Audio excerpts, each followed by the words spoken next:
કિરીટભાઈને વિસાવદર જોઈએ છે, વિસાવદરને કિરીટભાઈ જોઈએ છે કે કેમ, એ પ્રશ્ન હજી અનુત્તર છે. એ સમય મળે જવાબ મળશે. આ લડત ભારતીય જનતા પાર્ટી વર્સિસ ગોપાલ ઇટાલિયા, આમ આદમી પાર્ટી નહીં, ગોપાલ ઇટાલિયા વર્સિસ ભાજપ. અને જો તમારે ચહેરાની રીતે જોવું હોય તો ગોપાલ ઇટાલિયા વર્સિસ જયેશ રાદડિયા. વિકાસના નામે કઈ બોલી શકાય એમ ન હોય એટલે તમારે ઓપરેશન સિંદૂરથી માંડીને રાષ્ટ્રીય બાષ્ટ્રીય બધી વાતો કરવી પડે. તમે વિચાર કરો, જેનું 3 દશકાથી શાસન હોય, જેના સુશાસનના દાવાઓ હોય, પછી તળિયાથી નળિયા સુધીની સરકાર હોય, ડબલ એન્જિનની વાતો કરતા હોય, વિકાસનું મોડેલ આખા દેશમાં ગુજરાતનું વાત કરતા હોય, એને આટલી મહેનત કરવી પડે, એ સ્વયં એમ સૂચવે છે કે પડકાર ભયંકર છે.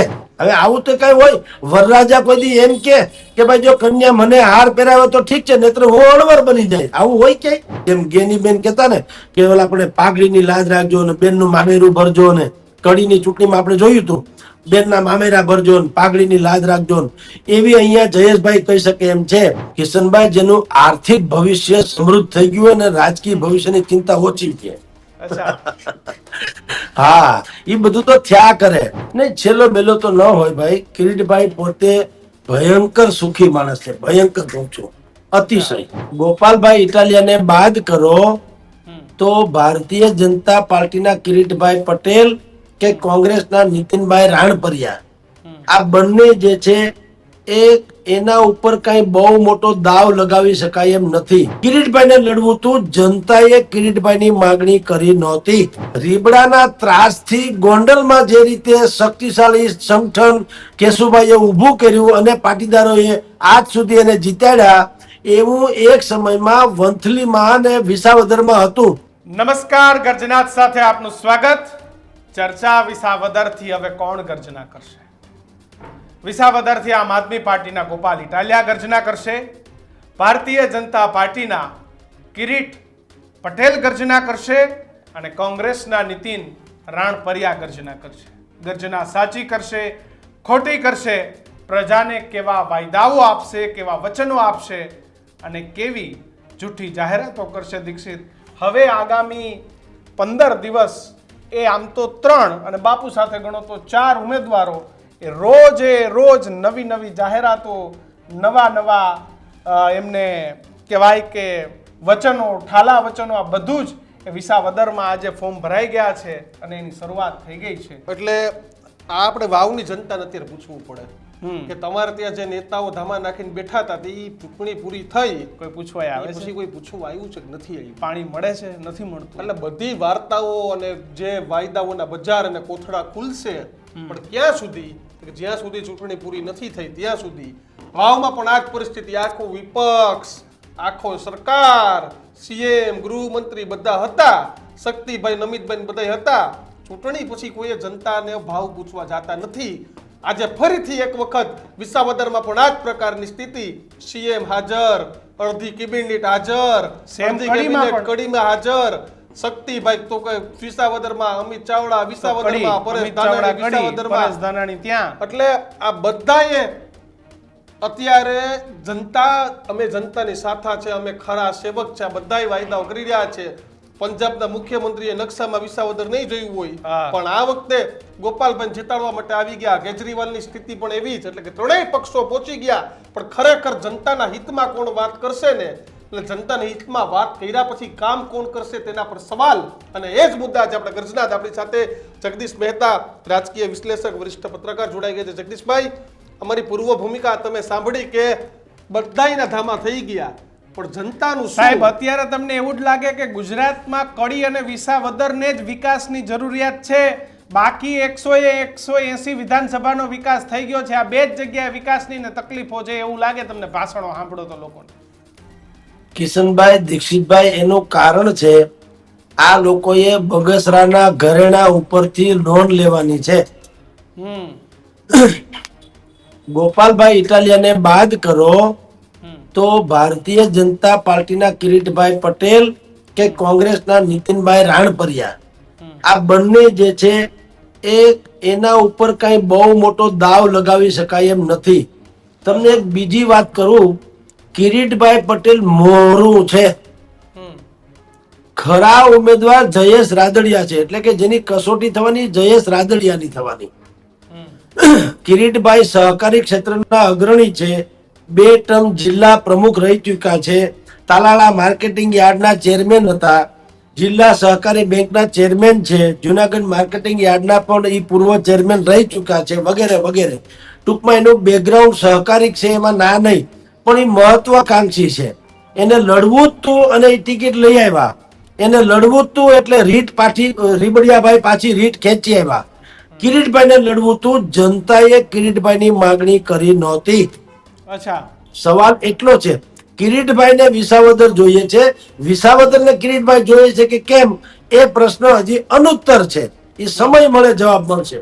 જ્યારે કે ગોપાલ ઇટાલિયાના કેસમાં જુદું છે. જે રીતે એને આવકાર મળી રહ્યો છે જોતા ગોપાલ ઇટાલિયા વિસાવદરની જનતા એમ માને છે કે આપણે જેવા લોક પ્રતિનિધિની આકાંક્ષા કમસે કમ કરીએ છીએ એમાં ગોપાલ ઇટાલિયા અત્યારે ફિટ બેસે છે. રહી વાત કોંગ્રેસની, તમે જે દ્રશ્યો બતાવો છો અમિત ચાવડાથી માંડીને બાકી બધા જ લોકોના દિગંતો, નીતિનભાઈ રાણપરિયાને તો કદાચ ગઈકાલ સુધી એને ખબર નહીં હોય કે એને ટિકિટ મળવાની છે.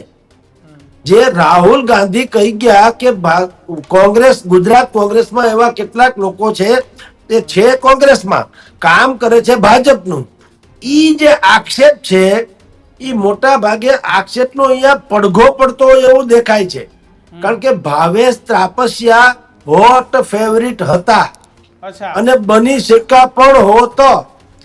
એ ભાવેશ ત્રાપસિયાનો પરિવાર એ બિલકુલ જાણીતો પરિવાર છે. રીબડાના ત્રાસથી ગોંડલમાં જે રીતે શક્તિશાળી સંગઠન કેશુભાઈએ ઊભું કર્યું અને પાટીદારોએ આજ સુધી એને જીતાડ્યા, એવું એક સમયમાં વંથલીમાં અને વિસાવદરમાં હતું. ચોક્કસ કોમનો ત્રાસ હતો, એમાંથી પાટીદારોને છોડાવ્યા કોણે? ભાવેશભાઈ ત્રાપસિયાના પિતાશ્રીએ.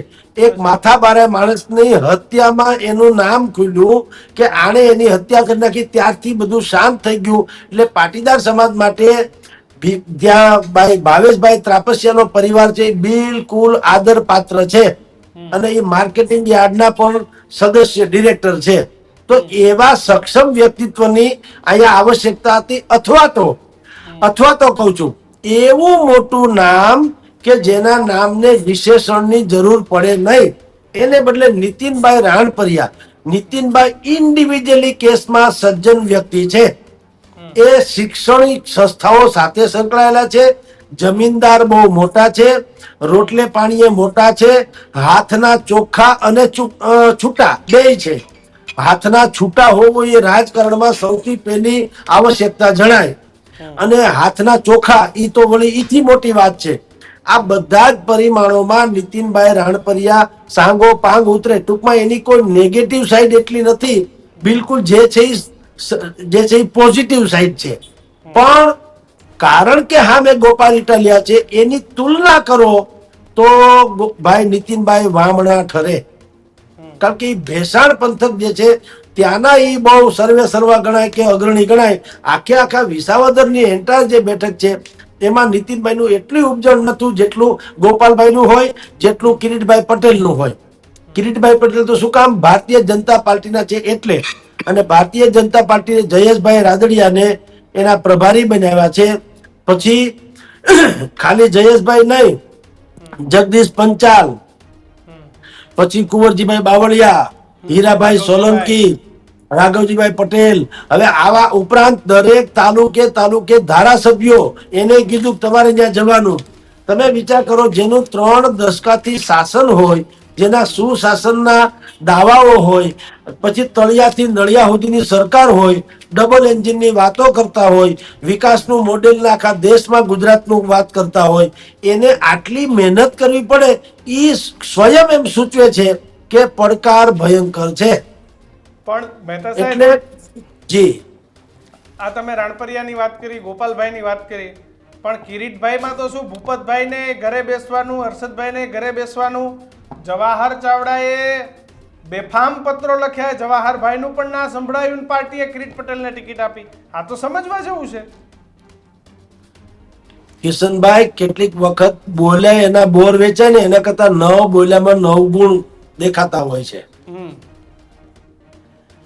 ઘણી વખત સહન કરવાનું એટલું મોટું તમને એનું વળતર મળે કે તમે સંઘર્ષ કરવાથી ન મેળવી શકો. હર્ષદભાઈ રીબડિયાએ જે રીટ પાછી ખેંચી લીધી એમાં પણ કિરીટભાઈનું જ યોગદાન છે. અચ્છા.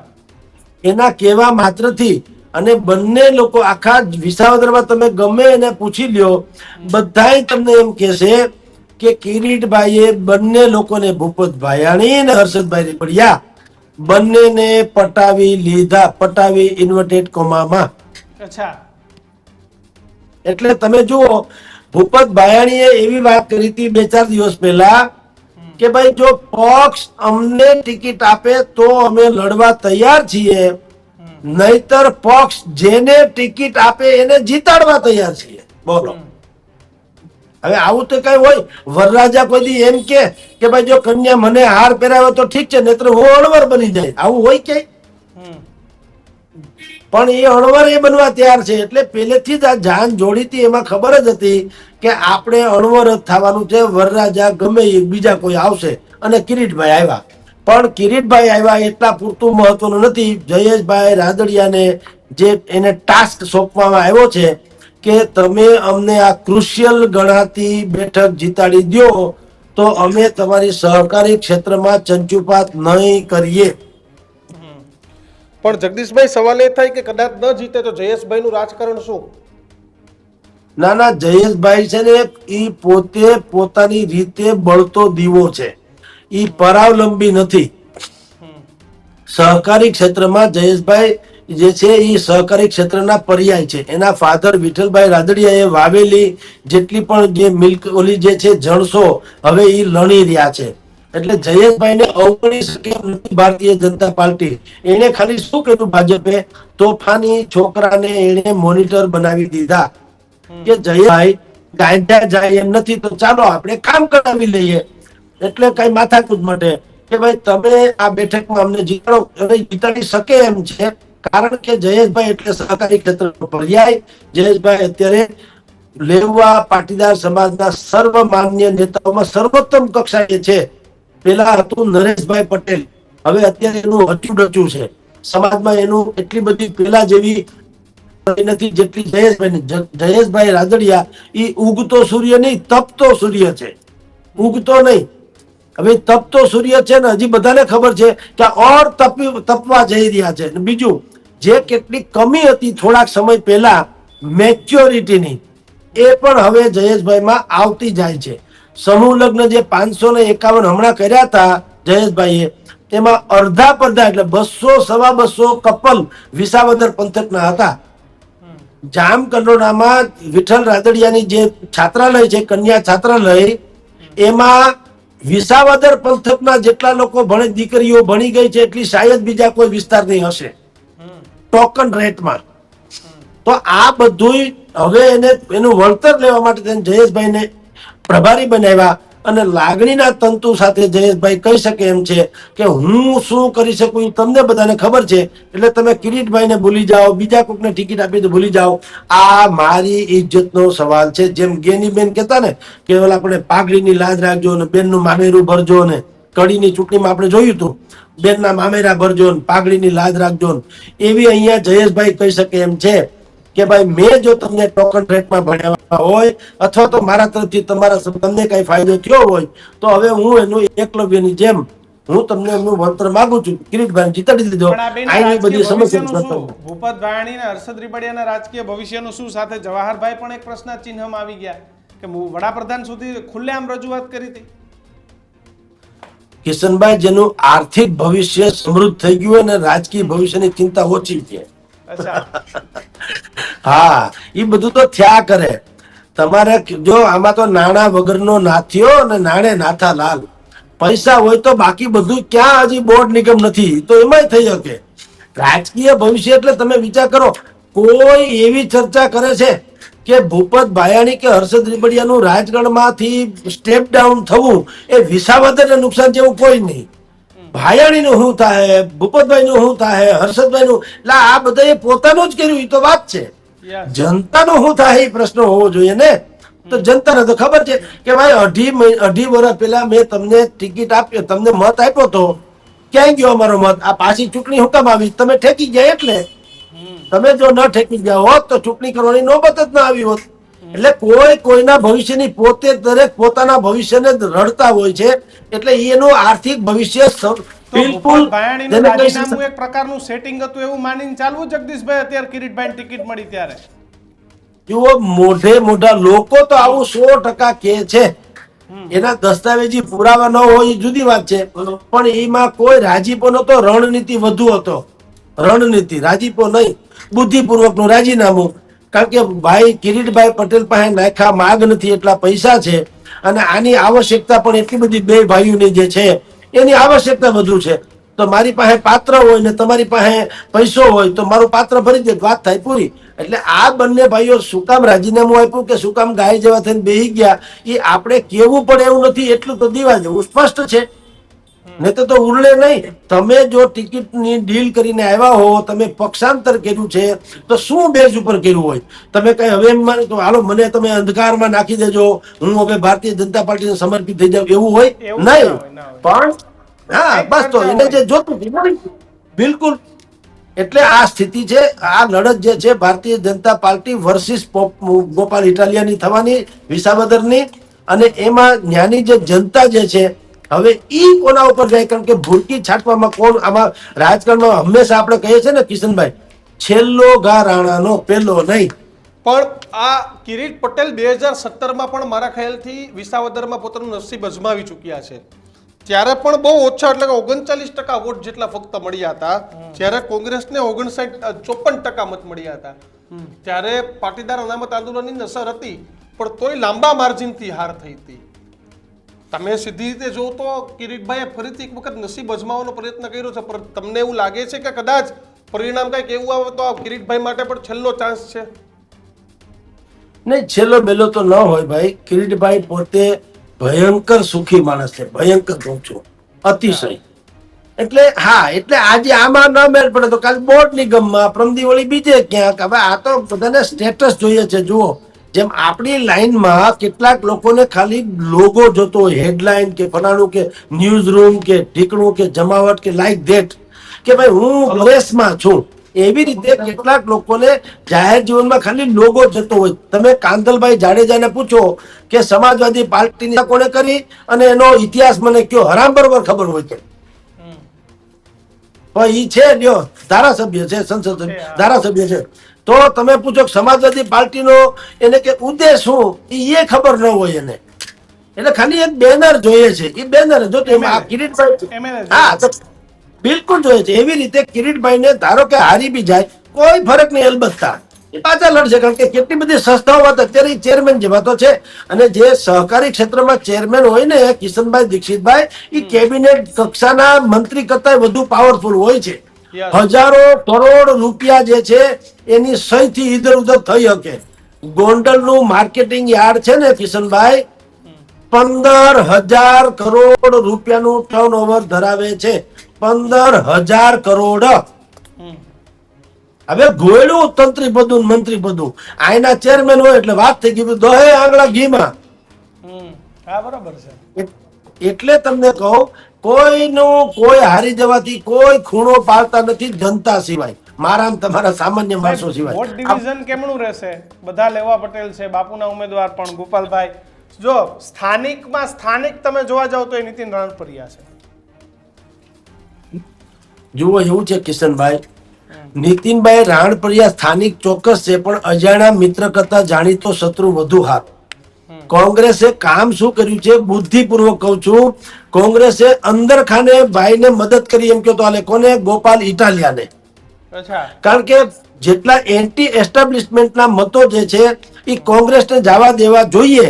પણ ઉમેદવાર તરીકે નીતિનભાઈ વ્યક્તિગત સારા માણસ, પણ એ તો હું કોઈ કૌટુંબિક સંબંધ બાંધવો હોય તો દીકરી લેવી દેવી હોય તો વાંધો નથી, આંખું વીચીને પડવા જેવું. પણ મત આપવામાં બધાને ખબર છે કે એટલું બધું પ્રતિભા તો નથી જે કામની આપણે અપેક્ષા રાખીએ છીએ ગોવિંદભાઈ ગોપાલ ઇટાલિયા પાસેથી. એવી રીતે કાઠલા પકડીને નીતિનભાઈ રાણપરિયા જે છે એ કામ કઢાવી શકે નહીં. ઓલા ભાઈ ગોપાલ છે એ ઊભી લાકડીએ હાકે તો ખરા, ભલે ને ઓલા લોકો કામ કરે કે ન કરે સરકારમાં, પણ એ કોઈની મજાલ નથી કે ઉલ્લુ બનાવીને જાય, એટલી તો બધાને ખાતરી છે. તો કોઈ શું કામ વોટ ડિવિઝન ડિવિઝન પ્રશ્ન છે એનો જવાબ આપો કે કોઈ શું કામ ડિવિઝન, બધા એમ કે ને કે ભાઈ તાકાતવાળો જણ છે તો એને મત આપો. એટલે મેં તમને પહેલા કીધું આ લડત ભારતીય જનતા પાર્ટી વર્સિસ ગોપાલ ઇટાલિયા, આમ આદમી પાર્ટી નહીં, ગોપાલ ઇટાલિયા વર્સિસ ભાજપ. અને જો તમારે ચહેરાની રીતે જોવું હોય તો ગોપાલ ઇટાલિયા વર્સિસ જયેશ રાદડિયા, એવો આ જંગ છે. ભાઈ તો કિરીટભાઈ તો પ્રોક્સી વોર ખેલે છે, એમાં વ્યક્તિગત બીજું કાંઈ નથી. જવાબદારી જયેશ રાદડિયાની છે જીતાડવાની. જી સાહેબ, આજે કડીમાં તો વિષય આખો ઓપરેશન સિંદૂર હતો ભાષણોનો. એનું કારણ એ છે કે એકેયના ચહેરો જે છે કડીમાં, એ ચહેરા ઉપર એ ખાલી બુદ્ધિપૂર્વક ટિકિટ શિડ્યુલ કાસ્ટ ને આપવું જ પડે એમ છે. એટલે ચાવડા લોકો લડે છે ત્રણેય, આમ આદમી પાર્ટી, કોંગ્રેસ અને ભાજપ, ત્રણેય ચાવડા છે. એટલે હેટ્રિક, અને એ દેવા ખાતર દેવી પડે એટલે છે. નહીં તો હિતુ કનોડિયાની વાતે હાલતી હતી, સામે પક્ષે બીજા લોકોએ પણ એવા સક્ષમ ઉમેદવારની વાત હાલતી હતી, પણ બુદ્ધિપૂર્વક એને દીધું. એ શું કામ? ન્યા પક્ષ જ લડવાનો છે. પક્ષે લડવું હોય તો શું કરવું પડે? સ્થાનિક મુદ્દા તો તમે કહી શકો એમ જ હો તો કયો ને. ત્યાં તો સમસ્યાની ભરમાર છે. એટલે તમારે ઓપરેશન સિંદૂર કામ પણ વિકાસના નામે તમે જાઓ એટલે એકદમ ઝીરો વિકાસ હા, છે. ઝીરો વિકાસ. એટલે જ સવાલ છે, કહું ને કે તમારે ડાયવર્ઝન જ કરવું પડે. વિકાસના નામે કઈ બોલી શકાય એમ ન હોય એટલે તમારે ઓપરેશન સિંદૂરથી માંડીને રાષ્ટ્રીય બાષ્ટ્રીય બધી વાતો કરવી પડે. કોંગ્રેસે પણ એવું કરવું પડે. હાલાકી કોંગ્રેસ પાસે તો તક છે. ઠાકોર સમાજની જે અત્યારે નારાજગી છે ભારતીય જનતા પાર્ટી પ્રત્યે, એને એન્કરેજ કરી લે. જો કોંગ્રેસ એને પોતાની સહાનુભૂતિમાં ફેરવી શકે તો ઘણું કામ થઈ શક્યું હોત. પણ આ લોકો રણનીતિક રીતે એટલું કામ કરતા નથી હોતા. ખરેખર તો જો પેલા મેં તમને કહ્યું વિસાવદર આમ આદમીને ટેકો આપ્યો હોત અને કડીમાં આમ આદમી પાસેથી ટેકો લીધો હોત તો ભારતીય જનતા પાર્ટીને અઘરું થઈ પડ્યું હોત અને આ બંને વિપક્ષો માટે થઈને તક હોતી. પણ એને બદલે અહમના કારણે ઉભા રાખ્યા છે. ઈ બી ટીમ જેવું કામ કરશે, વોટ કટવા એવું જ કામ કરવાની છે. બાકી બે બધો ફાયદો એકબીજાને વોટ કાપશે. મોટા ભાગે કોંગ્રેસ આપ કોંગ્રેસના બિલકુલ. કાપશે અને કોંગ્રેસ આપના કાપશે. બિલકુલ કાપશે અને એનો ફાયદો ભારતીય જનતા પાર્ટીને થશે. બિલકુલ બિલકુલ આભાર જગદીશભાઈ અમારી સાથે જોડાવા બદલ. તો આ મહત્વની વાત છે કે હાલ તો ત્રિપાખીયો જંગ છે, પણ આ તમામની વચ્ચે ગઈકાલે કોંગ્રેસના નેતાઓ એવું માનીને બેઠા છે કે અમારી લડાઈ ભાજપ નહીં પરંતુ આમ આદમી પાર્ટીની સાથે છે. પરેશ ધાનાણી લઈ લો, લલિત કગથરા, પ્રતાપ દુધાત, આ તમામ નેતાઓ ખુલ્લીને આમ આદમી પાર્ટી પર વરસ્યા અને કહ્યું કે અમે નવરા થઈ ગયા ને તેનો મોટો હાથ તે આમ આદમી પાર્ટી છે. આપ નવો તો 2022માં અમે પણ ધારાસભ્ય બની ગયા હોત. હવે આમ આદમી પાર્ટીના ગોપાલભાઈ ધારાસભ્ય ન બને એટલે કોંગ્રેસ કઈ રીતે જીતે તેના માટે કોંગ્રેસ રણનીતિ તો ઘડી રહી છે, પરંતુ તમને પણ ખબર છે લોઢાના ચણા છે.